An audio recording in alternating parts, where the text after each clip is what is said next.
Good morning. It's Susan from Orlando.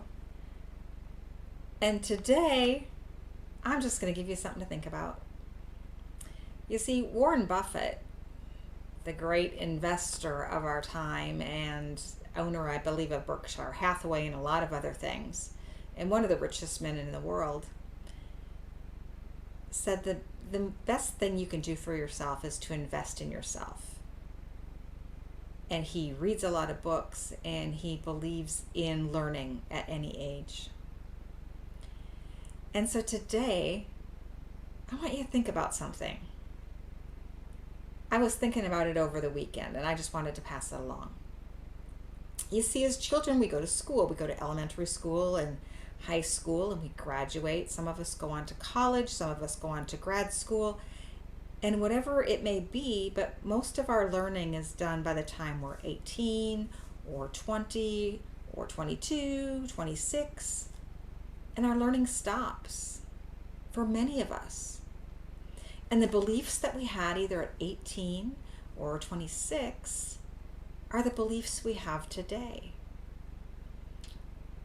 And I want to challenge you today to look at your own life and say, geez, is some of what I'm still believing the same thing I believed when I was 20 years old? And if it's 10 years in the future, or 20 years in the future, or 40 years in the future, think about that. If you're 50 years old or 40 years old, and you're using a cell phone with the same technology that was 20 years ago, it's ancient. I don't even think it would work anymore. And if you're, in your 50s, cell phones when we were 18 or 20, they didn't even exist. We had just gone from rotary phones to push button phones in the home to those big brick-like phones like you see on Seinfeld. There were these, off-white things, and it really looks like you're holding a brick to your ear. It was the first wireless telephones. The technology is just gone. It's just evolved so much from that time. And I think a lot of us are stuck in whatever beliefs and thinking that we had when we were 20 years old. And we wonder why the world is in such a chaotic state. And we listen to the news, we see things on radio and TV, and you just say to yourself, what are they thinking? Well, the problem is they're not thinking. Or their thinking hasn't evolved. Or they've never thought. Just because you have mental activity going on in your head and you're seeing and you're sensing, that doesn't mean you're thinking.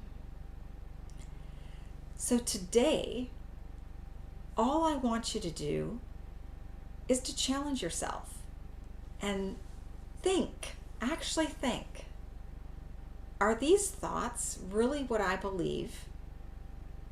Have I ever challenged these thoughts?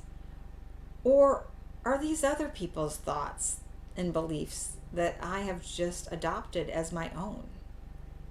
Parents, teachers, anyone else along the way? Kind of like a self-discovery day. What do I really believe? Who am I? It's a really good place to start. Because to make any change, first you have to really take a self-inventory and know who you are. That's it for today. Have a fantastic day discovering where those thoughts are coming from. Bye-bye for now.